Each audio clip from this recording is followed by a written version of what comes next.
Sí, ahora. Buenos días, vamos a inaugurar la jornada Género en la Mirada, que va a hablar sobre las investigaciones del Instituto de Patrimonio y Humanidades. Su directora,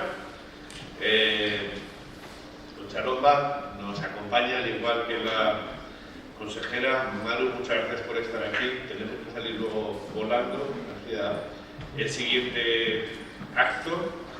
Y bueno, estamos muy bien rodeados. Tenemos a dos vicerrectoras, Yolanda, Rosa, tenemos también a la directora, a la representante del CSIC en Aragón, Menchu. Muchas gracias por acompañarnos. Buenos días, y como he dicho que nos tenemos que ir, vamos a intentar ser rápidos. Concha, empieza tu inauguración. Gracias, señor rector. A los hombres hoy no os saluda, Buenos días a los caballeros que también os acompañáis. Sabéis que os necesitamos tanto del Instituto como del Gobierno de Aragón. Ahora lo comentaremos. Mi primera celebración el día 8 de marzo se produjo en Sarajevo el año de 1989. Acudí a esa hermosa ciudad por motivos de trabajo desde el Museo Reina Sofía para organizar una exposición sobre Joan Miró que se iba a contemplar en 4 escenarios estratégicos de la entonces Yugoslavia. Provenía de Zagreb y me iba a ir a Belgrado. Recuerdo perfectamente aquel día espléndido, pues porque iba a ver Sarajevo, entre otras cosas. Pero bajé del tren y de repente el director general de Cultura del gobierno entonces yugoslavio y el director del museo me ofrecieron una rosa roja. La verdad es que fue emocionante. Y me dijeron que no íbamos a trabajar. Yo puse un poco de mala cara, porque imagínense ustedes un calendario preparado para ello, y me dijo que me iba a ir con las conservadoras del museo a celebrar el Día de la Mujer. Y la verdad es que imagínense mi impresión. Por aquellas fechas, no sé si se acordarán, algunos de ustedes algunas no habían nacido. En España se estaba hablando en algunos cenáculos ya de establecer medidas discriminatorias, medidas en beneficio de las mujeres trabajadoras y desde luego de las mujeres científicas y de la cultura. Pero nada más. Por aquellas fechas yo no recuerdo que se celebrase en absoluto como se celebra hoy el Día de la Mujer. Imagínense, primera lección aprendida. Desde entonces yo he venido celebrando por sistema este día 8 de la mujer, a veces acudiendo a las manifestaciones de otras como los años anteriores de nuestra pandemia sin poder acudir. Pero desde luego aprendí mucho más aquel día. Quizá ustedes no recuerden la situación específica, pero en una breve pincelada les refresco la memoria. Yugoslavia atravesaba por eso en esos momentos una situación complicada. Los distintos territorios que integraban aquel país que se había unificado con Tito estaban en un completo y continuo debate, en teoría un debate teórico, no lo crean ustedes. Las diferencias étnicas, las diferencias religiosas y las diferencias políticas eran tales que se podía comprobar a lo largo del viaje que la situación podía estallar. Los países europeos lo sabían, me lo contaba el embajador español, y estaban trabajando en ello. Él me explicaba que estaban intentando establecer medidas políticas para que la situación no fuese a más y que el país se mantuviese como estaba. Mientras los intelectuales, los científicos, las gentes de la cultura estaban opinando y planteando qué se podía hacer para que aquella situación no prosperase, es decir, no desbordase ese ámbito puramente teórico. Y aquel día 8 de marzo, en aquella espléndida ciudad, en la que por cierto había una hermosísima biblioteca que luego se destruyó, bueno, mis colegas me empezaron a contar, esas colegas que me acompañaron aquel día 8 de marzo me empezaron a contar su preocupación, la preocupación también de la gente de la cultura, de la gente de la ciencia, por qué podía ocurrirse aquello al final, no tenía el final feliz que todos esperábamos. Y la verdad es que ocurrió. A los 2 años estábamos de viaje y el hotel al que yo me había alojado fue completamente destruido por las bombas. De nuevo, la guerra a finales del siglo XX asolaba otra vez Europa, el corazón de Europa. Por eso, hoy, 8 de marzo de 2022, cuando todavía no hemos acabado de erradicar esa pandemia que durante 2 largos años ha asolado este universo, La guerra se ha vuelto a cernir sobre Europa. Aquí luce una pancarta que dice no a la guerra.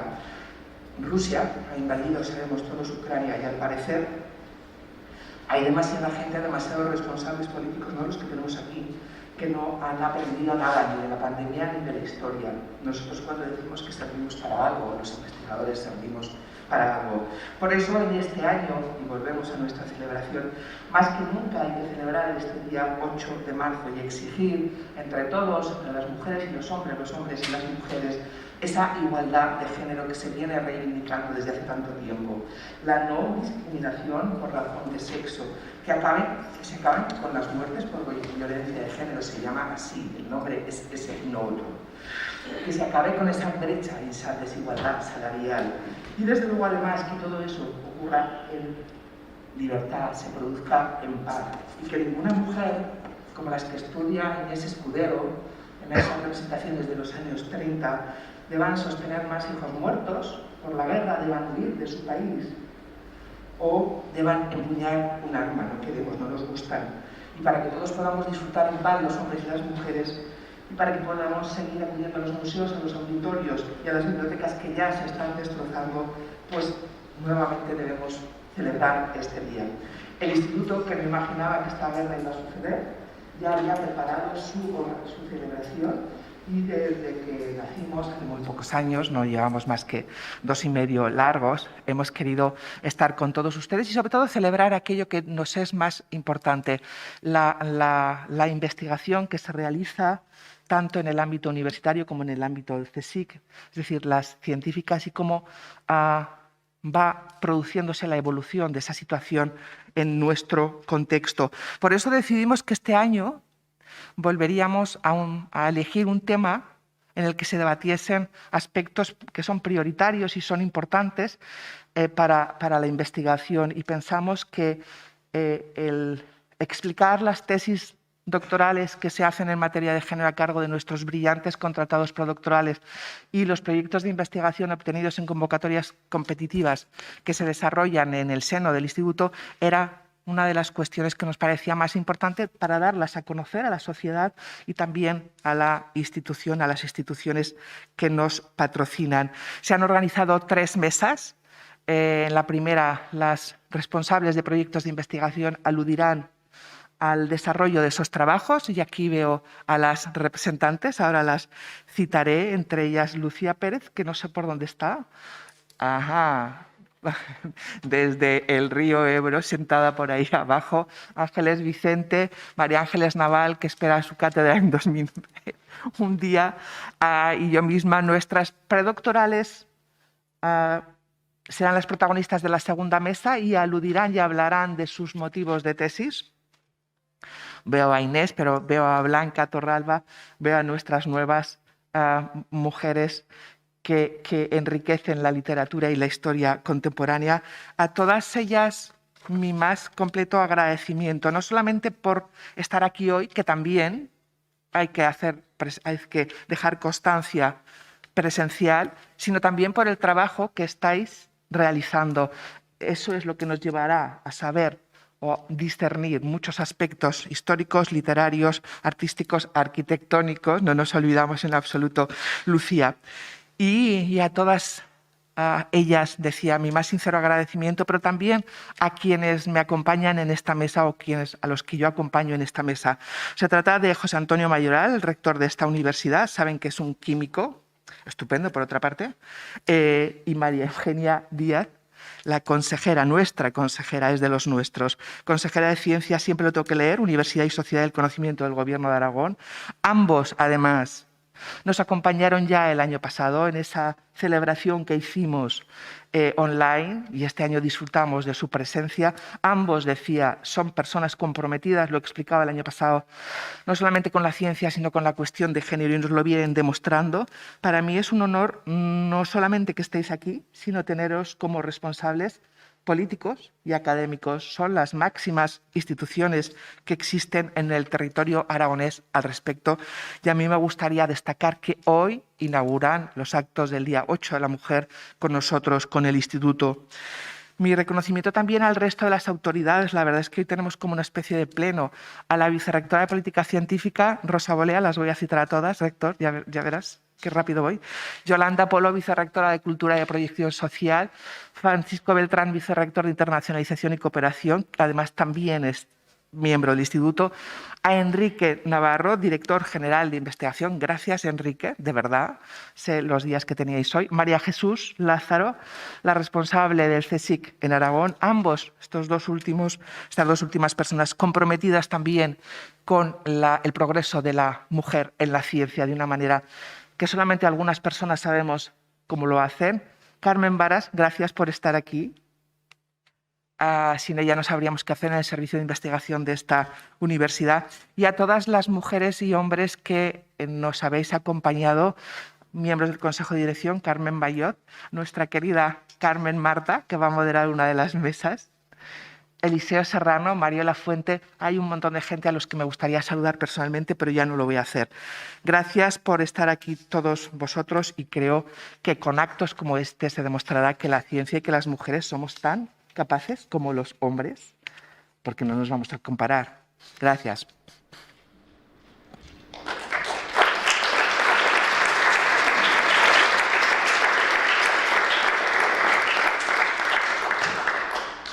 Muchas gracias. Concha, tiene ahora la palabra la consejera. Maru.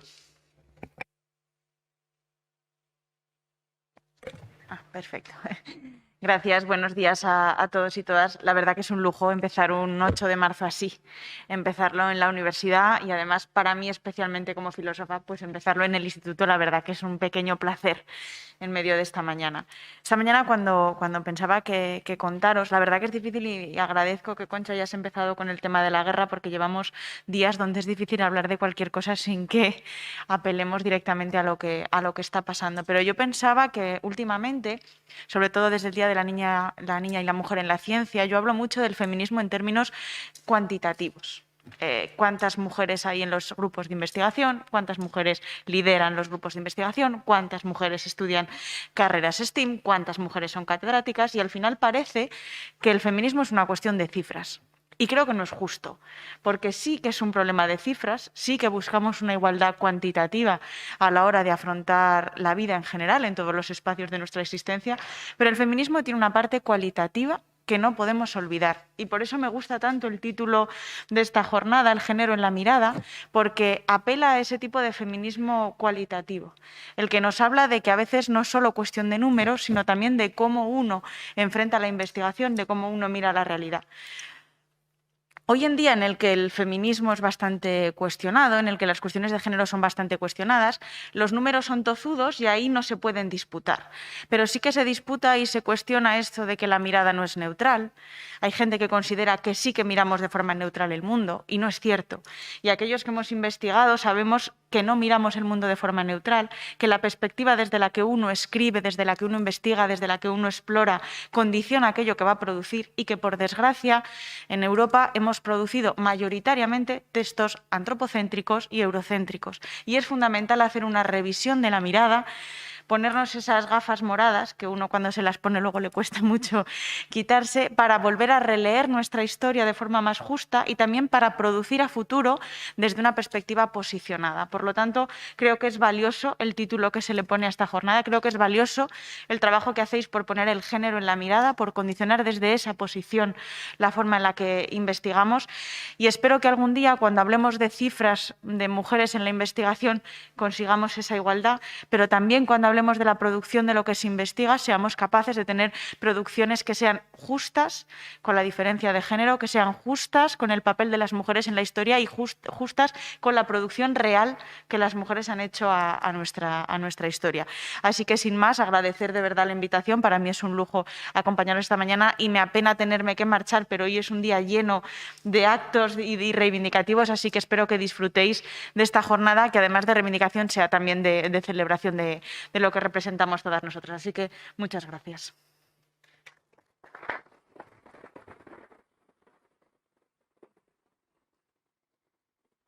Muchas gracias, consejera, que compartimos la prisa por irnos a un acto del Gobierno de Aragón en un momento, pero No quería pasar sin, recordar a las mujeres que en Ucrania están como están por culpa de un hombre,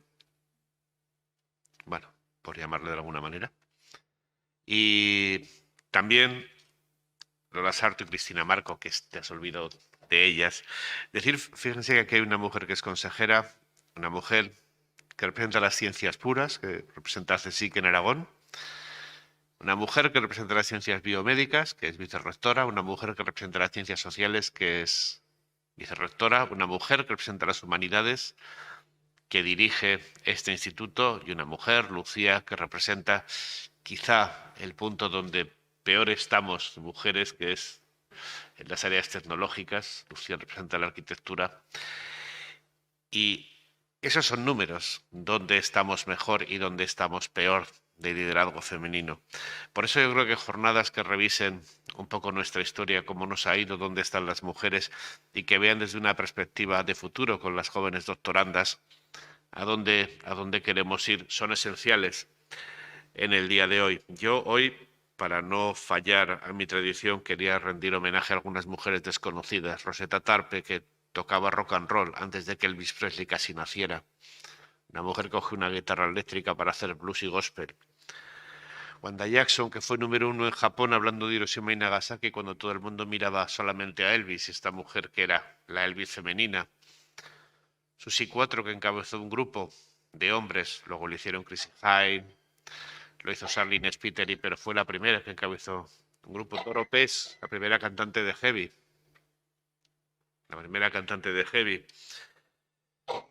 The Runaways, el primer grupo absolutamente femenino de la historia. Todas estas mujeres son mucho menos conocidas hoy y hace muy poco, hace solo décadas, que estas mujeres se ganaban la vida haciendo música. Son mucho menos conocidas que los hombres que estuvieron compitiendo con ellas. Estamos hablando de los años 50, los 60, los 70, los 80 y los 90. Esto quiere decir que, aunque nos parezca mentira, nuestra historia reciente sigue llena de discriminación en todos los ámbitos, incluso en el ámbito de la música más popular de estas épocas. Dejo esto como reflexión. Estamos con gente que se ocupa fundamentalmente de las humanidades. Yo he tenido el valor de hablar de humanidades, de esa parte que quizá me desenvuelvo mejor, pero que nos demuestra que no es una cosa de los siglos anteriores, es una cosa del siglo anterior y de hoy en día. Por lo tanto, todavía queda mucho trabajo por hacer. Muchas gracias, que tengáis una muy buena jornada y gracias, Concha, por invitarme una vez más a la inauguración.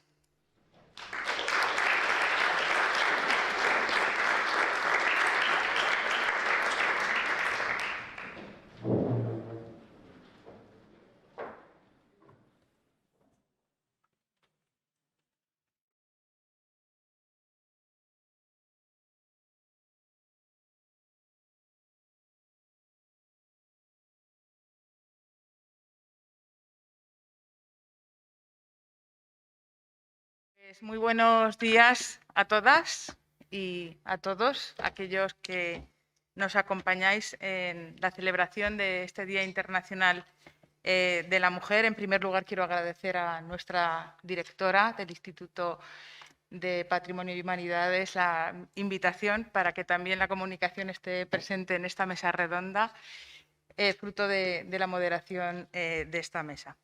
Antes de comenzar, me gustaría hacer algunas pinceladas de lo que han sido los precedentes para que hoy tenga lugar la celebración de este día tan especial para todas las mujeres que desde la Academia representamos las diferentes disciplinas. Como saben, el Día Internacional de la Mujer se celebra el 8 de marzo, fruto de la Declaración de las Naciones Unidas en el año 1975. Como precedente, el 8 de marzo del año 1857, miles de trabajadoras textiles decidieron salir a las calles de Nueva York con el lema «Pan y rosas» para protestar por las míseras condiciones laborales y reivindicar el recorte salarial y de horario y de fin de trabajo infantil. Fue una de las primeras manifestaciones para luchar por los derechos y los distintos movimientos, sucesos y movilizaciones que se sucedieron a partir de entonces hace que el episodio sirviera de referencia para que hoy, 8 de marzo, se celebre este día. Detrás de esta iniciativa pues, han ido grandes mujeres, grandes defensoras de los derechos de las mujeres, como Rosa Luxemburgo, Clara Zetkin, etc. Para celebrarlo, hoy desde el Instituto tenemos una serie de mesas redondas con grandes mujeres de los distintos ámbitos y en esta mesa hay una representante, podemos decir, que de cada una de las disciplinas. De Historia del Arte, nuestra directora Concha Lomba, del ámbito, como decía el rector, de la arquitectura, Lucía Pérez, de la literatura, María Ángeles Naval, y de los estudios árabes, Ángeles Vicente. Ellas nos van a hablar de los distintos proyectos clave que desde el Instituto se están llevando a cabo en estas diferentes líneas de trabajo. En primer lugar, les he pedido que durante 10 minutos nos presenten cuáles son las aportaciones de los proyectos que lideran, quiénes son las personas que les acompañan en este hacer y también las aportaciones más interesantes en el ámbito del género. Posteriormente, en una segunda intervención, nos hablarán de forma prospectiva de cuáles son los proyectos que en un futuro tienen ahora mismo en mente, tanto de carácter disciplinar como también interdisciplinar y transversal. En primer lugar, voy a pasar a presentar a cada una de ellas. Concha Lomba, como todos conocemos, es desde el año 2009 investigadora principal del grupo Vestigium, que es un grupo consolidado, referencial, muy importante dentro de nuestra comunidad autónoma y también a nivel internacional, muy bien posicionado, en el que se investigan las artistas en España entre el año 1804 y 1939. Este es un proyecto financiado por el Mimeco. Además, Concha Lomba ha sido vicerrectora de Cultura y Proyección Social entre los años 2008 y 2016 de nuestra Universidad de Zaragoza y además es conservadora del Cuerpo Facultativo de Museos en excedencia voluntaria, habiendo desempeñado su trabajo tanto en el Museo de Arte Moderno como en el Museo de Arte Reina Sofía, al que antes aludía en su intervención inicial. Es autora de más de 200 publicaciones, entre las que destacan Las artes plásticas en Aragón, entre los años 1876 y 2001, publicada en Zaragoza en el año 2002. Goya, El mundo moderno, publicado en Milán en el año 2010. Entre la emoción, la razón y la apariencia, publicado en Madrid en el año 2016. O Bajo el eclipse, Pintoras en España, 1880-1939, publicado por el CSIC en Madrid. Además, ha comisariado más de un medio centenar de exposiciones temporales en museos, entidades españolas y también extranjeras, tales como Barradas, 1992, entre el año 92 y 93, Goya y el mundo moderno en el año 2008, Fatales y perversas en el año 2016. Ha impartido numerosas conferencias en diferentes ciudades europeas y americanas, en Florencia, La Habana, en León, en Nicaragua, en Madrid, en Nantes, Pisa, bueno, y unos puntos suspensivos tan elevados que no acabaríamos en mucho tiempo de hablar, de comentar el extensísimo currículum de nuestra directora. Forma además parte de distintos comités científicos, de revistas especializadas e indexadas y dirige la colección de arte de prensas de la Universidad de Zaragoza. Respecto al proyecto, simplemente voy a hacer una entradilla, un pequeño liz que llamamos los periodistas, con objeto de no detenerme en exceso y que sea ella quien nos cuente de forma más extensa cuáles son las grandes aportaciones que se llevan a cabo. Pero sí decir que el proyecto Las artistas en la escena cultural española y su relación con Europa, 1803-1945, está dedicado al análisis de este largo y complejo proceso a través del cual las artistas fueron superando la escasa consideración y valoración social que recibieron como profesionales en la primera mitad del siglo XIX. hasta llegar a conseguir, avanzada la primera mitad del siglo XX, el acceso a una formación, a una profesionalización y visibilidad que se encaminaba a terminar con la discriminación histórica de la que habían sido objeto. Muchísimas gracias, Concha, por invitarme y vamos, un placer que estés aquí a mi lado en esta mesa, cuando quieras. Gracias, Carmen. Al principio, en la inauguración me olvidaba de citar en los agradecimientos a Lola Sarto, lo ha hecho el rector por mí. A Cristina Marco, nuestra técnico de comunicación, y naturalmente a Carmen Marta, que está coordinando la mesa. El año pasado estaba con nosotros como responsable de un grupo de investigación y responsable de un proyecto de investigación en estas mismas mesas, o sea que compartimos gentes. También estaba Lucía, también estaba María Ángeles. Repetimos personas dentro de estas mesas. Me toca hablar de mi proyecto. Verán que hemos cambiado el título respecto al que ha dicho Carmen Marta, y esto a los periodistas les pone muy nerviosos. Ya lo siento, Cristina, también. Ya lo siento, Carmen, porque son dos los proyectos. Entonces nos parecía más adecuado. A Blanca tampoco le gustó mucho ese cambio anoche. Comenzar por el primero. Voy a ir rápida, ¿eh? Desde hace algunos años, o desde hace ya bastantes años, yo vengo trabajando en el ámbito de género de las mujeres, tanto en el comportamiento artístico de las propias artistas como en la imagen de las mujeres. Entre esos dos polos, desde 2000, bueno, pues hemos venido llevando a cabo muchos trabajos. Finalmente decidimos presentar un proyecto al Ministerio de Economía y Hacienda, que es Economía y Ciencia, que es quien nos patrocina, y la verdad es que fue muy bien elegido. Ese proyecto en el 2017 se titulaba Las mujeres artistas en España entre 1804 y 1939. Lo del 4 no se crean que es algo baladí por nuestra parte, sino que precisamente es la fecha en la que Francisco de Goya retrató, mejor dicho, a la primera pintora aficionada de la edad contemporánea en España, a Tomasa de Palafox, y la representó tal cual.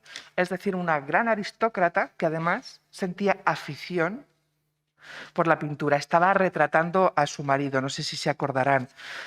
El 39, obviamente, era el final de la Guerra Civil y el final de un periodo en el que las transformaciones artísticas en el arte contemporáneo fueron finalmente cercenadas. Las muchas modificaciones y transformaciones que se habían producido quedaron cercenadas. Durante ese largo periodo de tiempo, la verdad es que la historiografía artística no contaba más que con... Yo diría que en el año que comenzamos el proyecto, una docena apenas de artistas, y la opinión mayoritaria, para qué nos vamos a engañar, era que las mujeres no tenían calidad, que las creadoras no tenían calidad artística.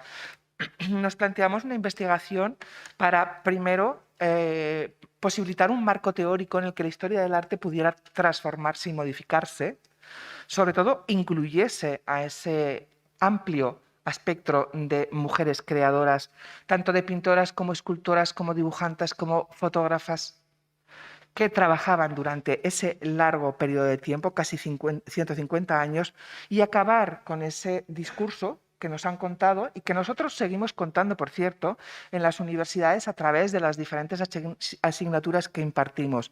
Es muy curioso comprobar los programas de dichas asignaturas, nos lo podíamos plantear alguna vez entre todos. Y a partir de ahí, de identificar a esas artistas, lo que nos interesaba era revisar el tipo de producción que habían llevado a cabo, cómo, si habían tenido calidad suficiente o no. 3, cuál había sido su trayectoria, cómo se habían formado, en qué lugares habían expuesto, cómo habían sido recibidas por la crítica, finalmente si aparecían o no en el mercado artístico y si estaban representados o no en las grandes instituciones, llamémosle museos y academias en esas fechas. Y finalmente, si la imagen que ellas, las imágenes, las creaciones que ellas producían eran como las de sus compañeros varones o había algún factor diferencial. La verdad es que el resultado ha sido más que espléndido. En ese proyecto estábamos, a ver si lo hago bien, estábamos un grupo amplio de, ahí tienen los objetivos, de personas de 4 universidades distintas, aunque lo lidera la Universidad de Zaragoza. Y aquí estamos los profesores Alberto Castán, los contratadas predoctorales Inés Escudero y Blanca Torralba, ahí sentadas. La primera va a defender su tesis ya este año. Desde la Universidad Complutense, Estrella de Diego, Jaime Brihuega, Alicia Fuentes y algunos otros contratados predoctorales más. Yuri, que ya acaba de leer y defender también su tesis doctoral. Desde la Universidad de Sevilla, la profesora Magdalena Illán, esencialmente. Y desde la Universidad de Valencia somos las 4 universidades que integramos el proyecto, aunque no es coordinado, sino que es único. Rafael Gil, Esther Alba, María Ángeles Pérez Martín, que ya ha terminado su tesis doctoral, la leyó hace un par de años y ya es ayudante doctora, junto con Javier, con Clara Solves. Creo que conformamos, como verán, un equipo importante de notables historiadores del arte más que renombrados y con una amplia trayectoria en este campo. Y además somos hombres y mujeres, ¿eh? No hay una gran diferencia numérica. Al principio teníamos incluso dudas. Ahora Inés, conociéndola, estará contando. Y los resultados que hemos obtenido son más que notables e importantes. En este proyecto, en este proceso, nos acompañaron distintas instituciones, además de las universidades, los diferentes museos que integran la Comunidad Valenciana, el Museo de Zaragoza, la Real Academia de Bellas Artes de Zaragoza, el Museo de Sevilla, y luego se han ido sumando, les diré que hasta una treintena de museos españoles en los que se conservan obras de arte y en los que hemos ido investigando a lo largo de estos años. Y decía que en ese proceso la verdad es que el resultado ha sido más que notable, además de crear esa base de datos que ustedes no pueden disfrutar ahora en este momento porque la tenemos cerrada para esperar una última corrección meramente técnica. Hemos descubierto 830 creadoras en España en ese periodo.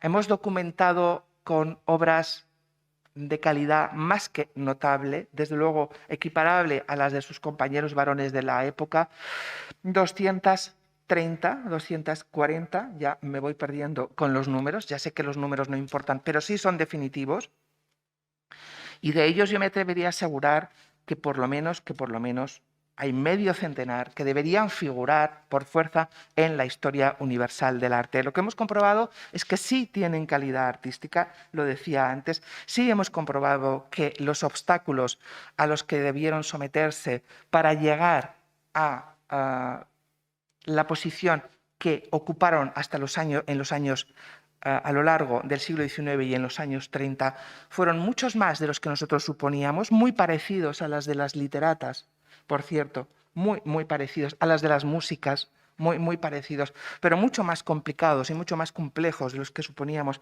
al principio. Tanto es así que hubo algunas que tuvieron que, en el camino, dejaron de trabajar, dejaron de pintar, dejaron de esculpir, incluso se suicidaron, y otras también pagaron un precio muy alto porque tampoco pudieron vivir acompañadas o en parejas. No estaba bien visto y las parejas, no todas ellas, apoyaban a sus compañeras. Y lo que más nos ha importado es que también había otras mujeres artistas que las estaban acompañando.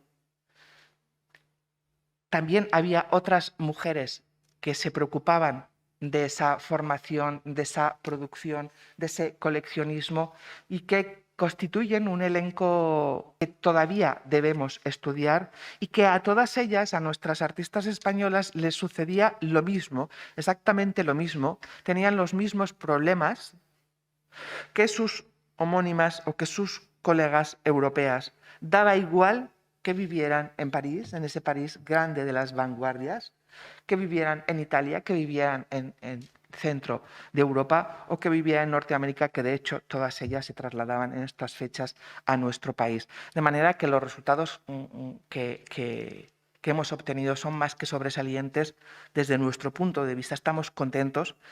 Crearon también una iconografía propia y por eso hemos planteado ese último proyecto, ese segundo proyecto que ya nos han concedido y sobre el que abordaremos o al que aludiré en la siguiente intervención. Gracias. Muchísimas gracias, Concha, por este repaso pormenorizado de este interesante proyecto, donde de manera concluyente se relata y se destaca que las mujeres sí que tienen calidad artística y hoy sería uno de los grandes titulares, ¿no?, en investigación dentro del campo de la historiografía artística. Y del campo de la historiografía artística pasamos ahora al campo de la historiografía arquitectónica. Hablaremos con Lucía Pérez, que es doctora en arquitectura desde el año 2013 por la Escuela Técnica Superior de Arquitectura de la Universidad Politécnica de Madrid. En el año 2008 obtuvo el título de máster en la Columbia University y en el año 2003 el de arquitectura por la Escuela de Arquitectura de Navarra, donde obtuvo además el segundo Premio Nacional de Estudios Universitarios del Ministerio de Educación y Ciencia. Su línea de especialización, como comentaba, es la historiografía de la arquitectura moderna española, especialmente en los años del tardofranquismo y en la transición. Su primer libro, Fullaondo y la revista Nueva Forma, aportaciones a la construcción de una cultura arquitectónica en la España de 1966 a 1975. Este libro fue además premiado en la 13ª Bienal Española de Arquitectura y Urbanismo en el año 2016 y resultó finalista en los premios internacionales del Comité Internacional de Críticos de Arquitectura. Actualmente su actividad científica se centra en los estudios de género y su relevancia en la historiografía de la arquitectura española. Nos va a hablar del proyecto titulado Las mujeres en la cultura arquitectónica postmoderna española 1965-2000, a no ser que finalmente hayas decidido, como en el caso de Concha, cambiar, porque son tantos los proyectos que afloran que finalmente has podido decidir otro. Ya nos lo cuentas. En este caso, este proyecto, el cambio de paradigma más relevante que ha sufrido la arquitectura a lo largo del siglo XX, es precisamente la incorporación de las mujeres al ámbito profesional. En el caso de España, esta situación coincidió con el tardofranquismo y la consolidación de la democracia. El proyecto de investigación Mujeres en la cultura arquitectónica posmoderna española estudia las problemáticas de esta incorporación y analiza las aportaciones arquitectónicas dentro del entorno construido español y la diferencia de la mirada femenina. Muchas gracias, Lucía, cuando quieras. Primero de todo, muchas gracias por la invitación. ¿Me escucha? Sí. Bueno, muchísimas gracias por la invitación. Bueno, voy a presentar este proyecto de investigación que está terminando ahora mismo. Lo terminamos en septiembre, llevamos desde el año 2019 con él. Es el primer proyecto de investigación que yo dirijo. Este proyecto lo ganamos, ¿no?, dentro de la convocatoria del Ministerio de Ciencia e Innovación de 2018 en la categoría de jóvenes investigadores. Así que bueno, es mi primer proyecto y la verdad que está siendo muy gratificante también porque estamos consiguiendo muchísimos resultados, ahora lo vais a comentar, y la verdad que realizar este proyecto pues también nos está dando muchas claves para ver por dónde seguir, ¿no?, y por dónde continuar. Bueno, el proyecto nace principalmente de esta idea general que pasa en todas las disciplinas, tanto artísticas como arquitectónicas, ¿no? Y es que la realidad es que la historia de la arquitectura que estudiamos en nuestras escuelas de arquitectura, ¿no?, y que nos enseñan en la universidad, claramente están basadas en analizar los grandes proyectos históricos que han sido realizados principalmente por grandes hombres, ¿no? No tenemos ningún tipo de conocimiento sobre cuál ha sido el papel de las mujeres en el entorno construido y el objetivo del proyecto ha sido, por un lado, ver cómo las historias de la arquitectura española estaban tratando el trabajo de las mujeres, ese ha sido un poco el inicio del proyecto, y por otro lado, obviamente, ir recuperando esos trabajos, principalmente con el objetivo de localizar nombres de arquitectas relevantes y con el objetivo, por supuesto, de analizar sus obras, ¿no? Aquí vemos simplemente una estadística, los números son relevantes, ¿no?, que muestran un análisis de 3 historias de la arquitectura española de 3 grandes autores, Urrutia, Capitel y Cabrero, y vemos cómo el porcentaje de mujeres que aparecen referenciadas a lo largo de estos grandes volúmenes pues ronda en torno al 7%, ¿no? Algo que estamos hablando del siglo XX, o sea, el proyecto se centra principalmente a partir de los años 60 y es algo que no se corresponde en absoluto con el crecimiento exponencial que se produce a partir de esa misma época, de los años 60, con la incorporación de mujeres a la profesión, a la arquitectura, ¿no? Tenemos que tener en cuenta que en los estudios de arquitectura tenemos paridad en las aulas desde el año 94. En los años 80 ya teníamos en torno a un 20% de mujeres arquitectas y eso va creciendo exponencialmente, principalmente a partir de la transición, ¿no? Que esto es una cuestión bastante relevante en el proyecto de investigación.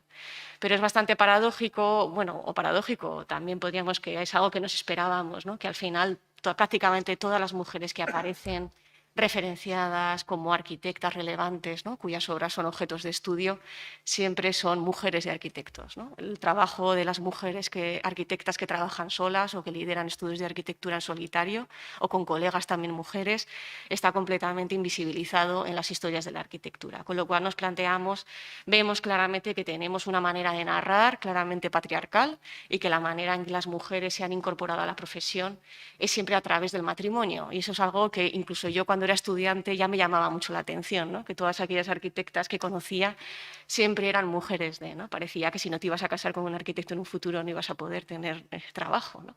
Y esto obviamente tiene que ver con esa visión patriarcal dominante, ¿no? De la manera en la que se ha escrito y se ha historiado la arquitectura.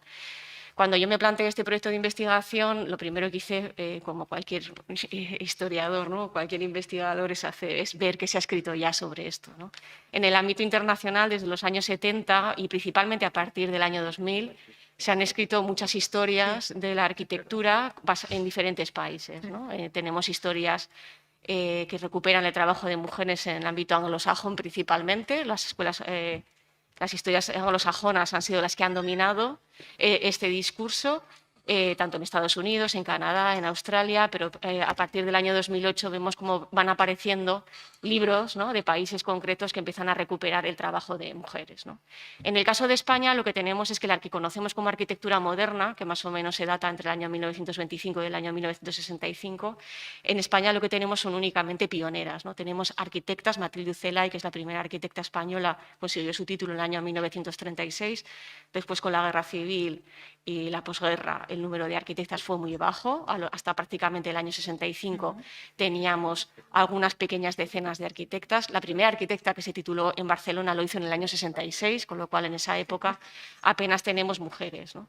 Y nuestro proyecto de investigación lo que pretendía trabajar era precisamente buscar una interacción entre los cambios políticos que se habían sucedido en España a partir del año 65 hasta finales de siglo para intentar ver cómo la democracia había influido en la incorporación de las mujeres a la profesión de una manera activa, ¿no? Porque no podemos perder de vista que la arquitectura es una profesión que está directamente relacionada con el ámbito político. Los grandes planeamientos urbanos, los grandes edificios públicos son obras, no son oportunidades laborales que vienen del ámbito institucional, ¿no?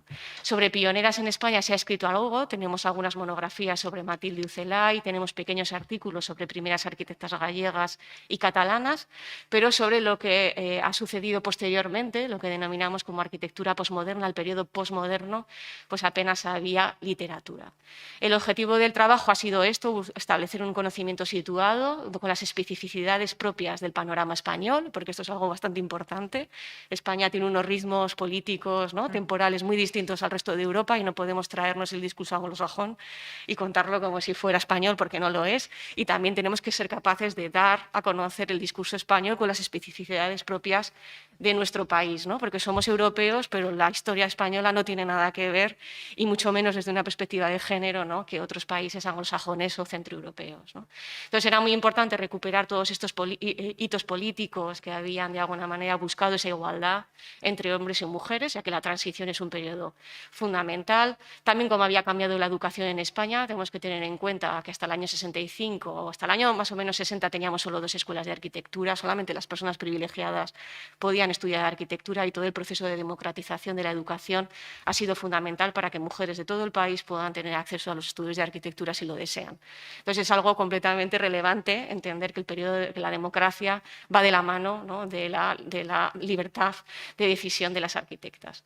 Pero también nos planteamos hacer un proyecto en el que centrar el estudio en la recuperación de estos nombres, pero no centrarnos en la vida de las arquitectas, esto era un objetivo propio, ¿no? Sino centrarnos en el análisis de las obras, ¿no? Porque nos parecía que era muy importante dar valor a las arquitecturas, ¿no? A las obras arquitectónicas que estas mujeres habían diseñado y construido, y dejar en un segundo plano, quizá para estudios más de carácter sociológico o histórico, la cuestión vital de ellas, ¿no? Nos parecía muy importante centrarnos en el análisis de los proyectos. Esto es un proyecto de investigación que yo coordino desde la Universidad de Zaragoza, en el que estamos en el equipo de investigación, investigadores e investigadoras de la Universidad de Alicante, de la Universidad de Oviedo y la Universidad del CSUA de Galicia, y como miembros del equipo de trabajo tenemos a personas de 8 universidades diferentes. Al final estamos en torno a 24 personas trabajando en este proyecto. También a lo largo de estos años han participado estudiantes en prácticas, ¿no? Y tenemos una persona también contratada en el proyecto de investigación, que es un varón, no es una mujer en este caso, ¿no? La metodología de trabajo ha sido muy particular. Lo que nosotros hemos hecho, también por mi propia experiencia previa, porque yo en mi tesis doctoral he trabajado sobre crítica de arquitectura y el mundo del mediático, el mundo de las revistas. La metodología para buscar estos proyectos de para buscar y datar estos proyectos de calidad de autoría femenina ha sido analizar el panorama editorial. Y esto es una decisión arriesgada, porque muchas personas consideran que obviamente los medios están sesgados, pero también los medios hay que estudiarlos y hay que analizar los sesgos que tienen, ¿no? Entonces, analizando, lo que tenemos que tener en cuenta es que en España hubo un cambio editorial brutal a partir de la transición, de tener pequeñas revistas muy puntuales a partir de los años 70, principalmente porque cambia la configuración territorial del país, porque aparecen colegios de arquitectos subdivididos, ¿no? Por comunidades autónomas, cada colegio de arquitectos tiene su revista, aparece el mercado privado editorial, y esto hace que la arquitectura, el panorama editorial español en el ámbito de la arquitectura es uno de los más potentes del mundo. Y esto es algo que es relevante saber, que nuestro país tiene un panorama editorial ligado a la arquitectura muy importante. Entonces, el proyecto se ha basado en analizar 28 revistas de arquitectura, todas las que había en esta época, tanto del ámbito de los colegios de arquitectos, es decir, las ligadas a las instituciones y las de carácter privado. Hemos datado unas 1.500 volúmenes, ¿no? De los cuales hemos conseguido generar una base de datos de proyectos de autoría femenina, tanto en pareja o equipos mixtos como de manera individual, y también hemos ido analizando precisamente cómo trabajaban estas mujeres, ¿no? Si lo hacían con sus maridos, si lo hacían solas, ¿no? También para establecer una crítica a los propios medios, ¿no? Estos son algunos de los datos que hemos obtenido a lo largo de todo el proyecto. Vemos como solamente el 10% de las arquitectas que aparecen son arquitectas que trabajan en solitario o en equipos femeninos, mientras que el 53% de las arquitectas que aparecen en los medios en todo este estudio lo hacen principalmente en coautoría, ¿no? con arquitectos varones. En general hemos rescatado prácticamente unos 800, entre equipos y parejas, más de 1.500 proyectos, de los cuales 193 son de autoría exclusivamente femenina. Esto es interesante porque la mayor parte de las mujeres que aparecen en las revistas de arquitectura lo hacen una vez a lo largo de su carrera profesional. Y eso es interesante porque lo que ocurre es que al final tenemos todo un legado de grandes obras de arquitectura que han sido publicadas, que han recibido algún premio, algún tipo de mención, ¿no? Que tienen calidad arquitectónica a lo largo de la historia, pero están todas ellas dispersadas, ¿no? Por las diferentes publicaciones, con lo cual las personas, estas mujeres no tienen ningún tipo de reconocimiento porque su trabajo de alguna manera no se ha mantenido en el tiempo. Alguna de ellas que sí que se ha mantenido en el tiempo, obviamente aparece varias veces, ¿no? Y aquí tenemos a Carmen Pinós, que es la arquitecta que en mi estudio ha salido como más referencia de ahí, que recibió el Premio Nacional de Arquitectura el año pasado. Pero hemos recuperado muchísimos nombres de arquitectas muy desconocidas, con obras muy relevantes, que han aparecido igual una vez o dos veces a lo largo de su trayectoria profesional. Entonces, compilar todas estas obras, analizarlas, estudiarlas, ¿no? Y generar una base de datos nos parecía algo muy importante para ponerlas en valor, porque dispersadas desaparecen en la historia, pero juntas tienen un valor muy significativo. Entonces, el objetivo del trabajo ha sido principalmente hemos escrito artículos de carácter científico que tiene más que ver con una crítica a los medios ligados a la arquitectura. Por otro lado, hemos analizado un poco esa evolución histórica, ¿no? Cómo ha ido cambiando. Ahí vemos cómo el trabajo en pareja es el más sobresaliente, sobre todo a partir de los años 90, y cómo el trabajo en equipos mixtos también, mientras que las mujeres que trabajan solas apenas tienen visibilidad. Y también hemos hecho todo un análisis en torno a las diferentes tipologías para ver si los medios que visibilizan el trabajo de las mujeres lo hacen de una manera sesgada. ¿Qué quiero decir con esto? Queremos localizar si hay tipologías, ámbitos de trabajo que están feminizados, y sí que hemos visto que eso es así. Al final, en determinadas épocas históricas, ¿no?, pues las mujeres que trabajan en el ámbito del paisaje tienen más visibilidad porque hay una cierta conexión entre la madre naturaleza y la mujer. Hemos visto cómo los colegios infantiles también, muchas mujeres que trabajan, que hacen colegios infantiles consiguen ser publicadas. Es decir, que estamos analizando y viendo esos sesgos que de alguna manera aparecen en los medios y que hacen que sean aquellos ámbitos profesionales ligados con la feminidad los que tienen una mayor visibilidad mediática. Entonces, como decía, hemos localizado proyectos muy conocidos, pero también proyectos muy desconocidos, incluso de arquitectas extranjeras, como son Natividad Enríquez, que es una arquitecta cubana que ha trabajado en España y que tiene edificios muy importantes en la ciudad de Madrid, ¿no? Entonces, hemos desarrollado publicaciones científicas, generamos... A lo largo del proyecto de investigación vamos a publicar 4 números especiales en revistas científicas, 2 ya están publicados y los otros 2 los tenemos ahora en marcha. Toda la información está en la página web del proyecto, muvo.unizar.es. Principalmente hemos trabajado a través de artículos en publicaciones científicas, tanto en lengua inglesa como en castellano, porque para mí es muy importante publicar en el ámbito internacional y que la historia de España se conozca afuera. Eso para mí es un objetivo fundamental.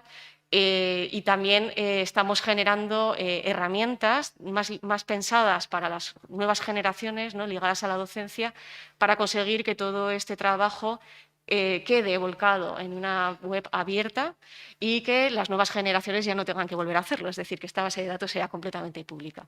Entonces, estamos generando, bueno, por un lado, una línea temporal donde estamos marcando todos estos hitos históricos y un mapa interactivo digital que está ahora mismo en proceso, que es el que vamos a ir situando todas estas obras de arquitectura. Toda la información está en la web, obviamente también jornadas, eventos, etcétera. No lo sigo con ello y hicimos un congreso en octubre, que estuvo muy bien, participaron casi 650 personas y este ha sido un poco el evento final del proyecto y ahora mismo estamos pues terminando lo que serían las publicaciones. Lo dejo aquí, que ya me he extendido. Pues muchas gracias, Lucía. Sin duda un panorama relevante por las conclusiones de tu proyecto que ponen en boga la divulgación científica y el periodismo especializado. Y ahí también lo dejo, sí, dentro de mi campo, como posible aportación dentro de la arquitectura y esa dimensión femenina que desde vuestro proyecto también trabajáis.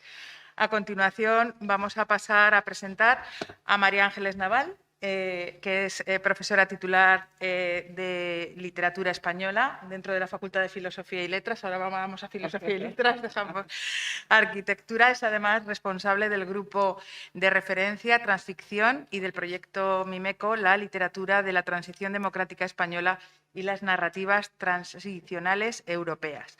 Ha sido directora del Salón de Industrias Culturales y Creativas de Aragón.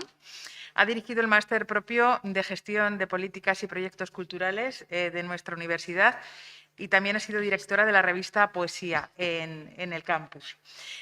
Participa en proyectos y redes de investigación europeas relacionadas con la cultura de la transición democrática española y otras transiciones. Además, dirige la colección Letra Última de la institución Fernando el Católico y, entre otras publicaciones recientes, cabe destacar La transición sentimental, literatura y cultura en España desde 1970, publicada en el año 2016, Narrativas disidentes, 1968-2018, Historia, novela, memoria en el año 2020, Tradiciones y vías de institucionalización de la poesía escrita por mujeres desde el año 1980, entre otras muchas que pueden ustedes visitar dentro de la página web también, y así me vale para hacer una postilla con objeto de que visiten la página web del instituto donde están todas las publicaciones varias de las compañeras que están ahora presentes en la mesa. Sobre el proyecto en concreto, la literatura de la transición democrática española y las narrativas transicionales europeas, en este caso tiene como antecedentes científicos los sucesivos proyectos, tanto nacionales como autonómicos, y las distintas publicaciones que dentro de su grupo Transficción se han llevado a cabo desde el año 2007. Durante estos años han trabajado sobre textos de literatura española, producciones teatrales, cine, televisión, que han relatado desde 1975 hasta la actualidad el proceso de transición democrática española. Muchas gracias, María Ángeles, cuando quieras.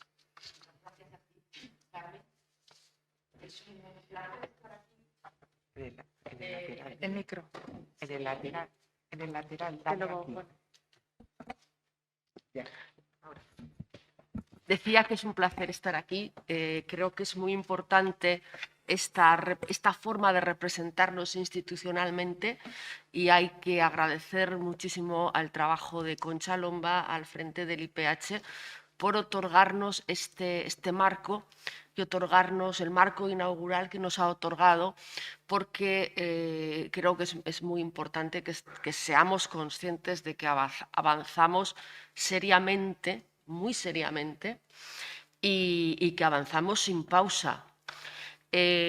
Bueno, me ha gustado mucho el inicio de la sesión recordando Sarajevo y en el caso del proyecto del que yo vengo a hablar, tenemos en el centro de nuestro pensamiento el corazón de Europa. Y el corazón de Europa ahora está en Ucrania, pero el corazón de Europa late, porque eso no es más que una gran metáfora, pero quiero pensar que en el corazón de Europa, cuando termine lo de Ucrania, seguiremos estando las mujeres, porque creo que es el gran proyecto de civilización en el que estamos inmersos, por lo menos quienes compartimos estos ideales que nos hemos trazado como horizonte de investigación, como horizonte universitario para los próximos 10 años. Hay quien no se compromete con todo esto, pero la Universidad de Zaragoza, que está comprometida con el Acuerdo de Salamanca, con los ODS, y probablemente todos los que estamos y todas las que estamos al frente de los proyectos de investigación tenemos en el corazón de Europa el corazón de las mujeres como vía de progreso. Ya lo decía Proudhon en el siglo XIX, el grado de civilización de un pueblo se mide por el lugar que ocupan y la situación en la que viven sus mujeres. Así que creo que es muy importante tener esto en la cabeza. Y yo verdaderamente venía a compartir unas alegrías, ¿no? Porque hoy es día 8 de marzo y aparte de una jornada de reivindicación, pues es una jornada de alegría por estar aquí, ¿no? Porque creo que es importantísimo tener este amparo institucional del que gozamos en la Universidad de Zaragoza. Y las alegrías que quiero compartir es que la semana que viene va a estar en librerías este libro que tenéis, la ilustración de portada la tenéis en pantalla y del que luego hablaré, y también la alegría de que ayer mismo se presentó una tesis del proyecto dedicada a la poesía de Anna Rossetti, que es una de las poetas emblemáticas de lo que fueron los años de la cultura de la transición, la movida, etcétera, y sigue siendo una escritora emblemática, Anna Rossetti, del compromiso necesario en muchos niveles ahora en el siglo XXI. Esto era por si va pasando el tiempo, esto es lo que yo quería compartir con vosotras y con vosotros. Y bueno, quizá hablemos más de esto en la segunda parte de estas intervenciones.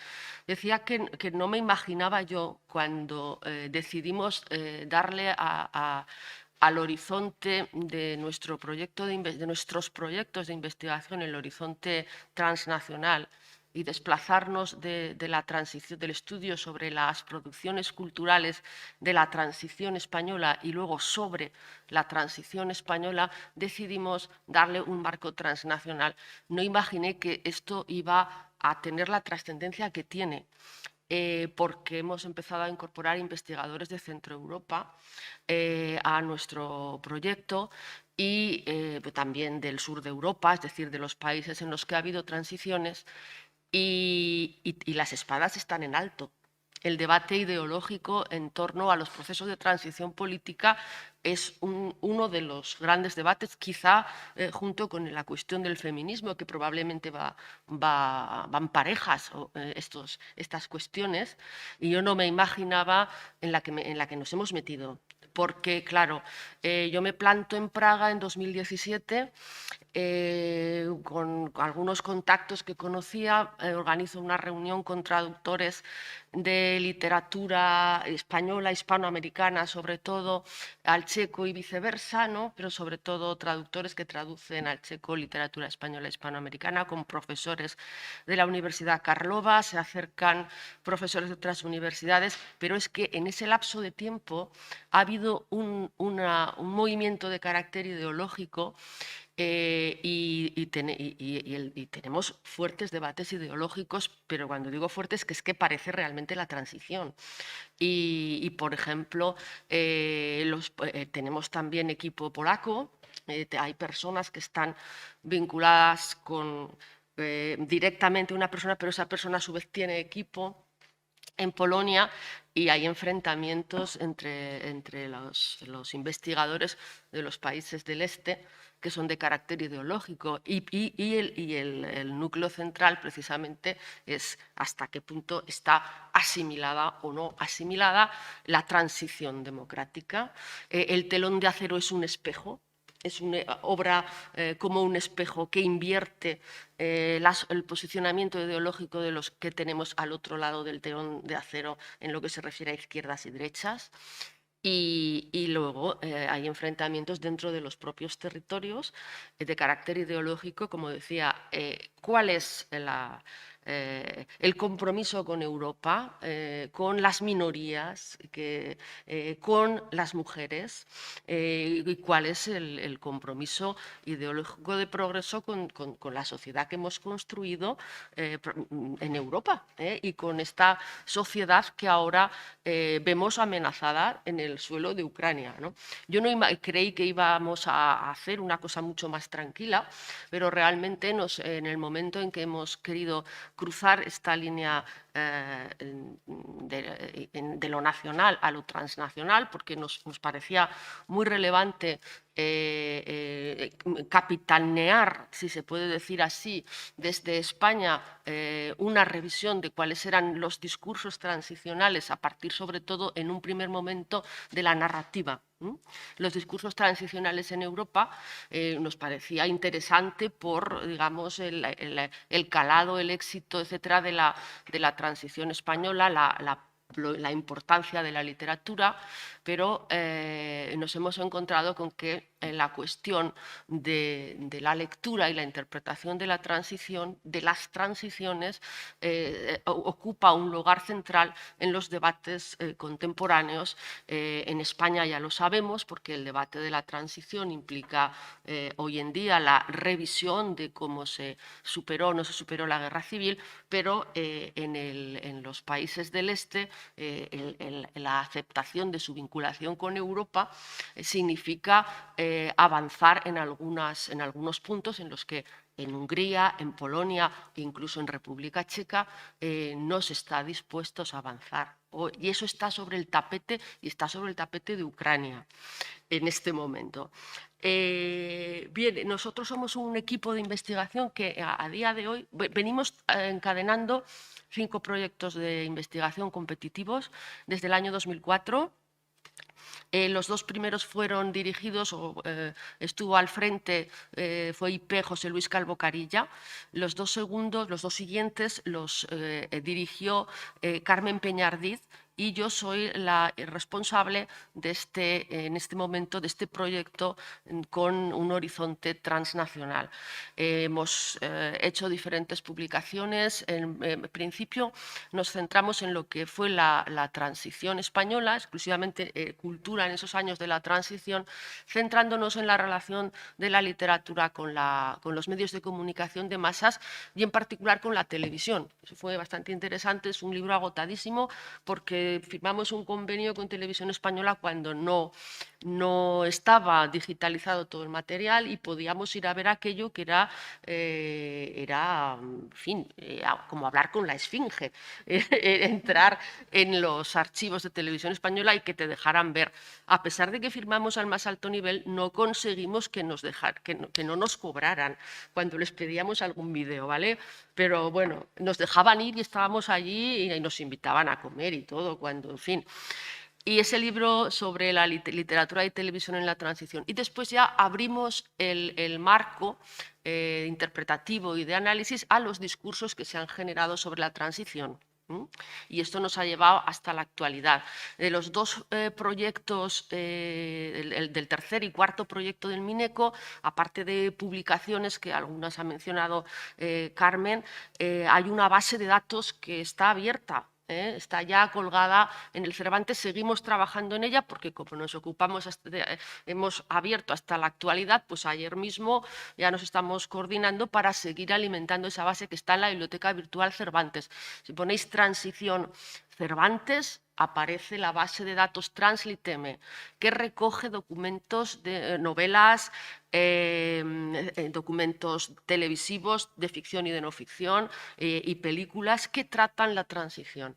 Y después hay eso no se aprecia así a simple vista, tenemos que potenciarlo más, porque con el trabajo que hemos hecho de lectura y en colaboración con documentalistas, hay un tesauro que es una joya. El tesauro es el diccionario de la transición que hemos ido generando con nuestros trabajos, ¿no? Bien, entonces ahora la idea que tenemos es a crear un corpus de narrativa, de momento narrativa transicional en Europa, ¿vale? Hemos tomado como fecha, todo esto son hipótesis, ¿vale? Hemos tomado como hipótesis, como punto de partida, en lugar de la fecha 1975 o 1973 que tomábamos a veces para la literatura española con el atentado de Carrero Blanco, la Operación Ogro y todo aquello, pues tomamos el 68, hemos tenido un encuentro, lo tuvimos online, por supuesto, en diciembre del 20, hablando de Europa nostálgica y planteando el posible alcance transnacional para hablar de transiciones europeas de la fecha de 1968. Hay un decalage cronológico muy importante y evidentemente una cosa es del telón de acero para allá y otra es el sur, ¿no? Pero trabajamos con todo, vamos ampliando poco a poco el capital humano. Ahora somos 21 investigadores, digo ahora porque creo que conté al hacer el informe intermedio que hemos padecido con alegría y dedicación. Creo que somos 21 investigadores, estamos en 10 universidades y en 7 países, ojo, que es y luego pues en cada país. Y aparte estamos integrados porque, claro, ya llevamos mucho recorrido y nos hemos internacionalizado todo lo que hemos podido. Yo me he dedicado desde 2015 a esto particularmente, entonces ya nos llaman mucho y pues estamos apoyando, sí, nos quieren, estamos apoyando, hemos apoyado como proyecto Transficción un proyecto francés, ya sabéis, los franceses todo lo hacen al máximo nivel, de un laboratoire d'excellence que tienen varias universidades, entonces estamos allí. Siempre, yo desde que estuve en 2015, siempre hemos estado vinculados a París y a los proyectos de excelencia que generan allí. Y bueno, pues en todo este ámbito tenemos que como veis, no es hacer una cosa, es una maquinaria en marcha. Tenemos, tanto a nivel español como a nivel transnacional, estudiar los procesos de legitimación, canonización, institucionalización de la cultura producida por las mujeres desde las transiciones políticas que estudiamos hasta la actualidad. Esa es una vía en la que estamos trabajando y además, como luego os contaré, con herramientas informáticas de Machine Learning estamos intentando ampliarnos allí. Yo estoy convencida, antes se ha nombrado, de que el número sí que importa y que nos tenemos que incorporar desde las humanidades al número, porque el número está haciendo un cambio epistemológico. Y lo dejamos aquí y luego continuamos. Muchas gracias, Carmen, por darme la palabra.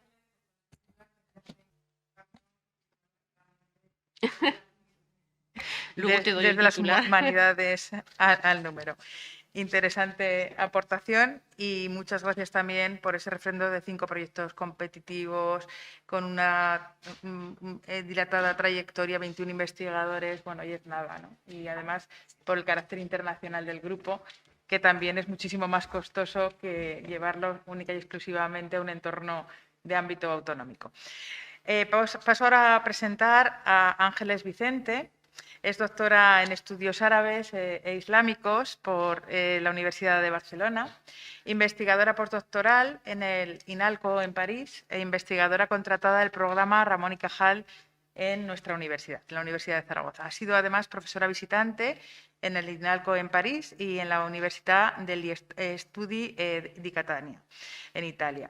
Es investigadora principal de 3 proyectos de I+D+I de la Agencia Estatal de Investigación, estando en este caso el tercero de ellos en vigor entre el año 2020 y el año 24. Es IP del Grupo de Investigación Árabe e Islam en Aragón, financiado por la DGA entre los años 2012 y 2016. Tiene reconocidos 4 sexenios y ha publicado 17 libros como autora o editora, además de 60 publicaciones entre artículos, capítulos y distintas entradas de enciclopedia. Fue la directora y coeditora de la revista Estudios de Dialectología Norteafricana y Andalusí entre los años 2003 y 2009 y desde el año 2008 es codirectora de la colección Estudios de Dialectología Árabe publicada por Prensas de nuestra universidad. Respecto a su proyecto concreto, decir que durante muchas décadas del siglo XX la dialectología árabe ha estado dominada por investigadores masculinos, que normalmente no tenían acceso o era muy limitado al mundo femenino, debido a la segregación sexual que caracteriza estas sociedades, tanto en la región de Magreb como en la región de Masrek. Por esta razón, la mayor parte de los datos con los que cuentan en su grupo de investigación hasta hace poco proceden de informantes masculinos y por ello los estudios de sociolingüística árabe en materia de género llevan un cierto retraso, como nos va a contar, en comparación con otras lenguas. Pues cuando quieras, Ángeles. Para pasar con ese, pero... Ahora funciona. Sí.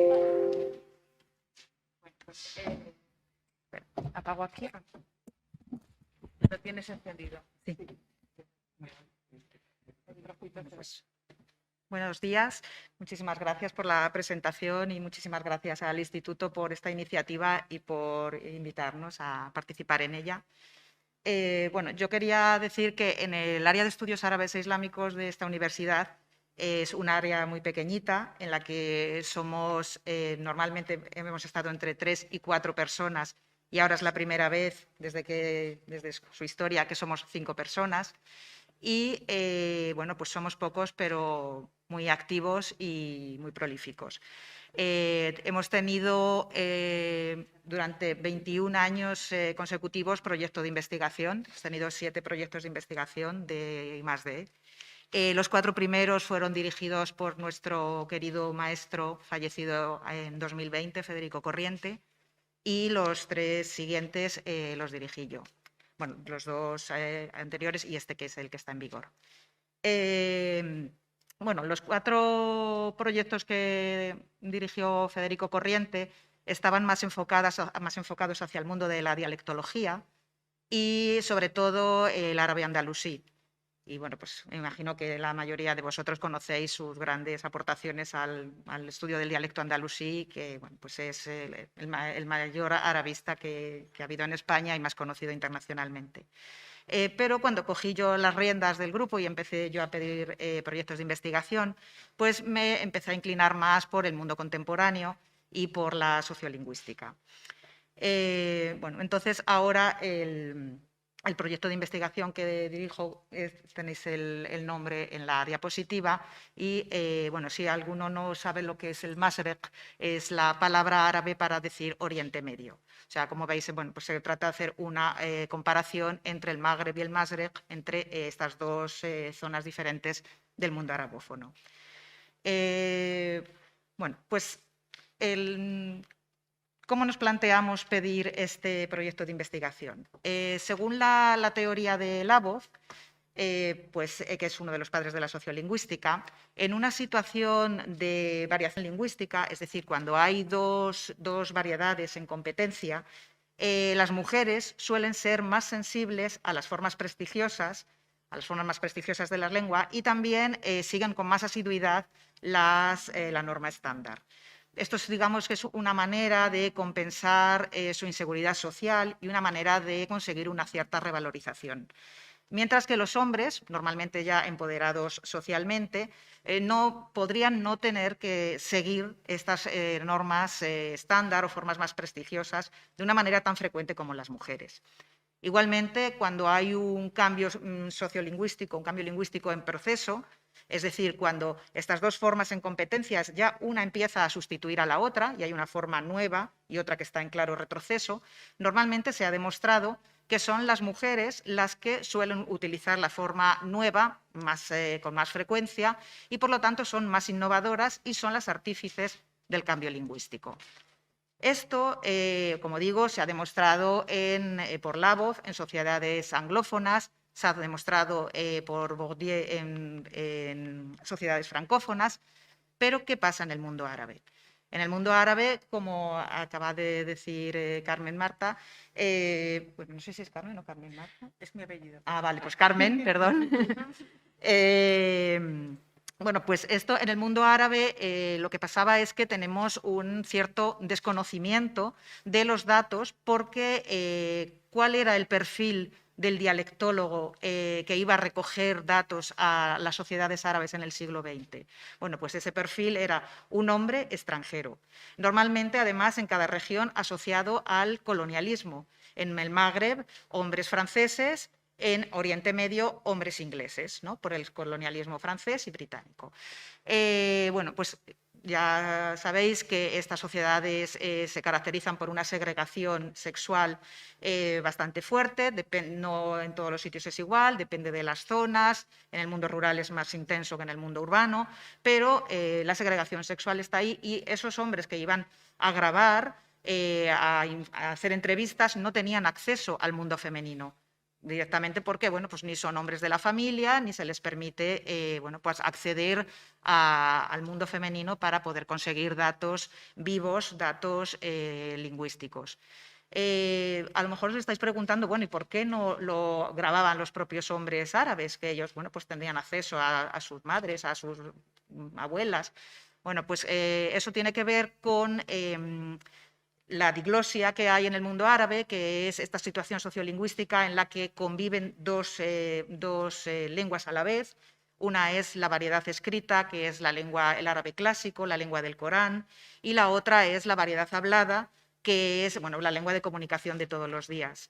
¿Qué pasa? Que en el mundo árabe, en las universidades, los departamentos de lengua árabe, la gente que se dedica a estudiar y a investigar en esos departamentos, bueno, pues tristemente solamente se preocupan por la lengua clásica, la lengua del Corán, la lengua prestigiosa, la lengua de la literatura, de todas las manifestaciones escritas y bueno, pues hacer dialectología, es decir, trabajar con datos de la lengua de comunicación diaria, pues no les interesa porque es una lengua totalmente desprestigiada, pese a que es la lengua de comunicación diaria y bueno, pues un síntoma de este desprestigio es que no es lengua oficial en ningún país. Las lenguas oficiales de los 22 países de la Liga Árabe es la lengua árabe clásica, que no es la lengua materna de nadie, que no es una lengua de comunicación, es una lengua simplemente, bueno, simplemente, es una lengua oral y bueno, pues no es la lengua del Corán y por lo tanto en los departamentos de lengua árabe de las universidades árabes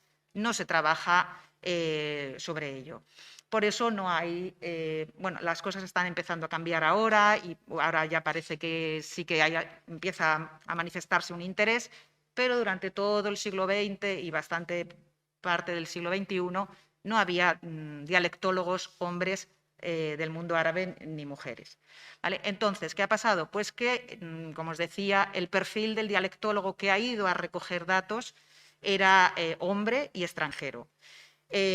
Bueno, pues afortunadamente desde hace unos años ya sí que somos más mujeres yendo al mundo árabe a hacer trabajo de campo, a entrevistar a mujeres que entrevistan a mujeres y por lo tanto estamos viendo que los datos que estamos recogiendo nos dan una información diferente, nos dan pues una visión muy diferente de lo que teníamos hasta ahora, porque, pues como demostraron Labov y Bourdieu y otros sociolingüistas, los hombres y las mujeres no siempre hablan igual y unos son más conservadores, otros más innovadoras. Entonces queríamos, ver si esta teoría de Labov se podía aplicar al mundo árabe. Por eso presentamos un proyecto interdisciplinar en el que los análisis de los datos se van a analizar desde la perspectiva de 3 disciplinas distintas: la sociolingüística, la etnolingüística y los estudios de género. El enfoque predominante es el enfoque sociolingüístico y pues consiste en analizar la influencia del contexto social y de diferentes variables en las interacciones lingüísticas. Desde la etnolingüística, lo que el concepto que queremos analizar es la importancia de la cultura como elemento decisivo en la construcción de la identidad, ¿vale? La identidad de los hablantes y también las actitudes que estos hablantes tienen hacia las diferentes lenguas o hacia los diferentes dialectos. Y por último, la tercera pata, la tercera disciplina sobre la que enfocamos nuestro proyecto son los estudios de género, analizando a través de unas prácticas lingüísticas concretas y los significados que los hablantes dan a estas prácticas, cómo se construye la identidad de género en estas sociedades arabófonas. ¿Solo? Pero si acabo de empezar. Bueno, el equipo, nosotros somos 5 personas, 4 investigadoras y un investigador.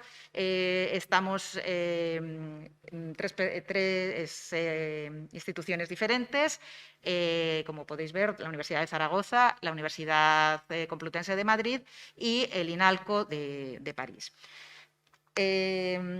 Nuestra hipótesis de partida es que nosotros pensamos que existen unos rasgos lingüísticos femeninos comunes y unas estrategias discursivas similares entre mujeres que viven en zonas geográficas muy separadas.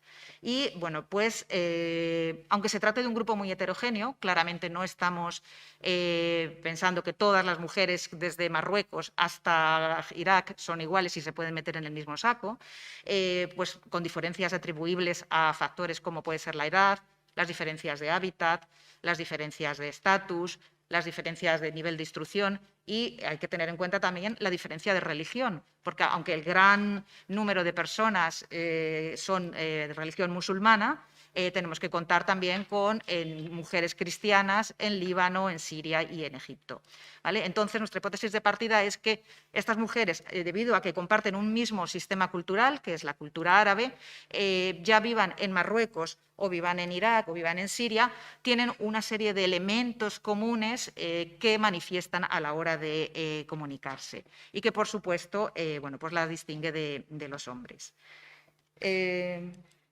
Si te parece, la segunda parte, como vais a tener la oportunidad de plantear posibles proyectos, es que se pasa el tiempo volando. Sí, pero me has dejado la mitad que todas las demás. No, desde 40 y 50 son 10 minutos. Yo como titular dentro de la intervención de Ángeles destacaría que las mujeres, desde el punto de vista de somos más innovadoras y artífices del cambio lingüístico. Y en una segunda intervención les había planteado que durante 5 minutos, y ahora la acotación será de 2 para que podamos llegar a la hora, a las 11, y después seguir con la siguiente mesa que presentará también la periodista Cristina Marco. Les planteaba que nos hablaran de las posibles líneas de trabajo futuras de carácter interdisciplinar o transversal con otros grupos. Por favor, 2 minutos, Concha. Sí, la verdad es que se pasa el tiempo muy rápido, ¿verdad? Entre nosotras y entre nosotros.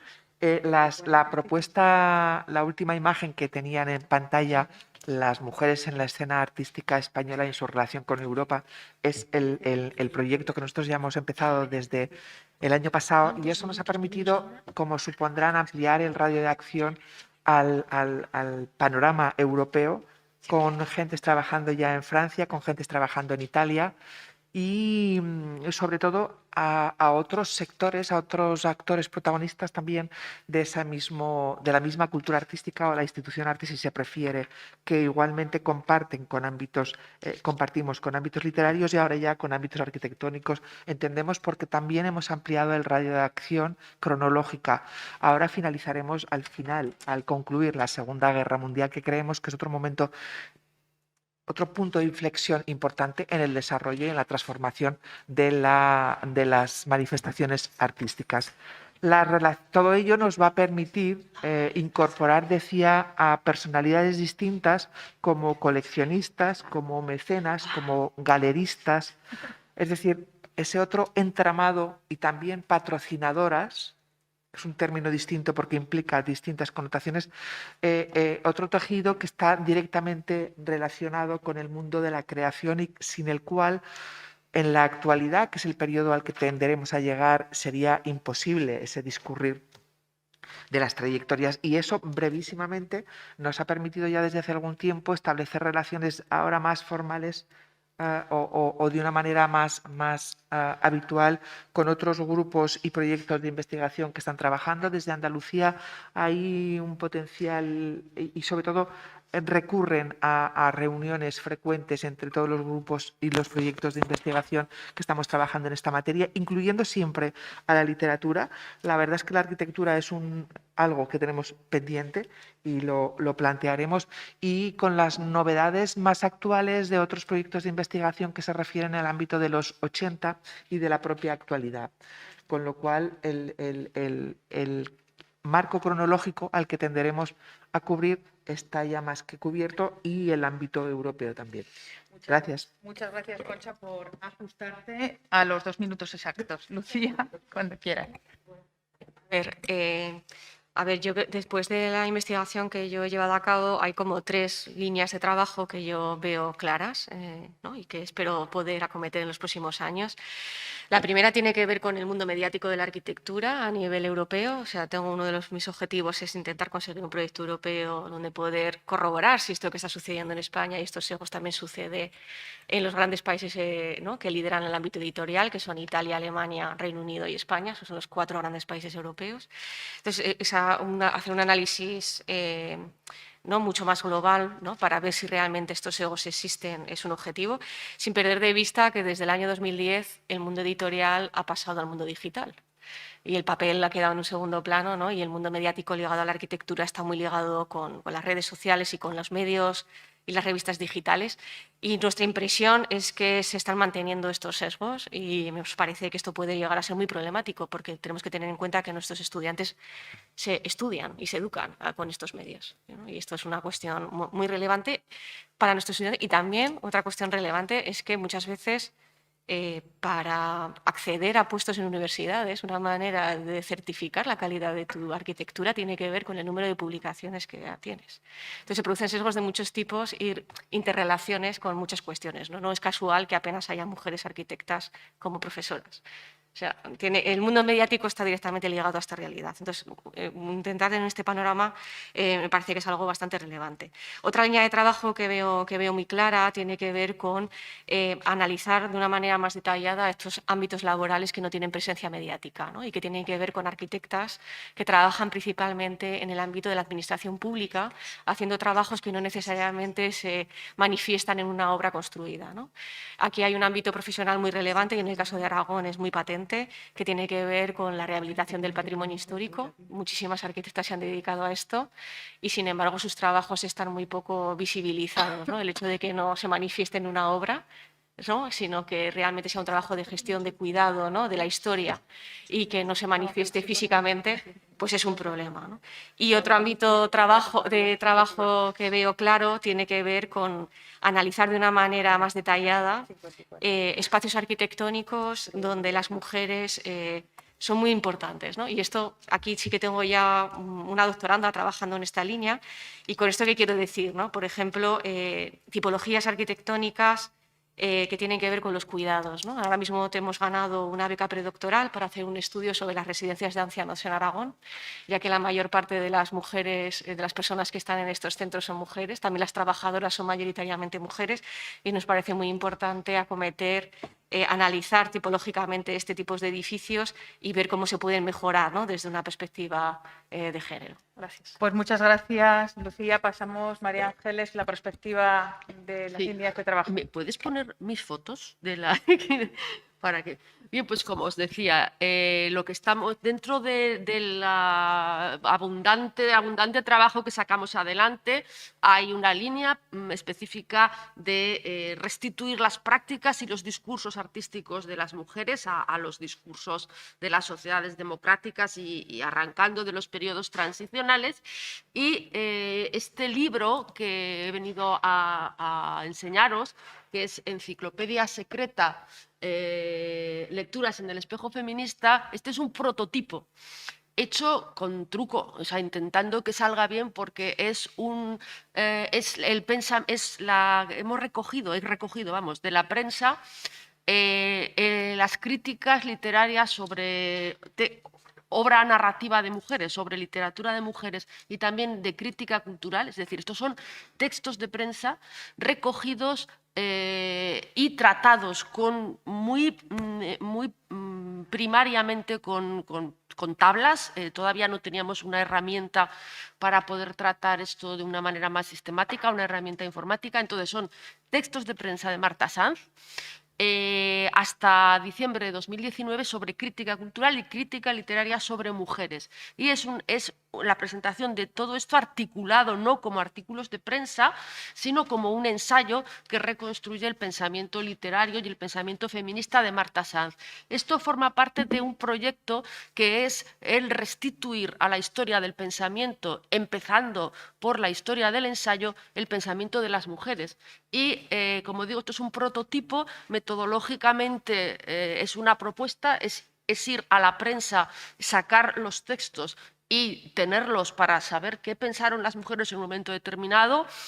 Si escriben en la prensa es porque desde el 19 la prensa era un lugar menos legítimo que la academia y por lo tanto tenemos que ir a la prensa.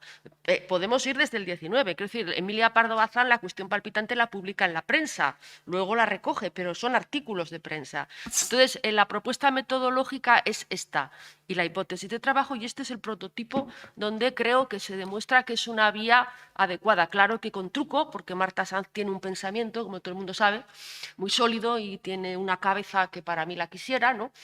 Y bueno, por lo tanto estamos trabajando allí y nos hemos hecho hacer, con lo que hemos aprendido haciendo esto, una herramienta informática para almacenar textos de manera sistemática y poderlos tratar. Y otra vía es la cuantificación, y aquí conecto con Lucía y podría ser fuente de algún tipo de colaboración, la cuantificación en concreto de la presencia de las mujeres en el canon de la poesía. Estamos allí metiendo en tablas y a nosotros, de momento, a mí, bueno, lo que nos sale es que las mujeres no se incorporan en el periodo democrático.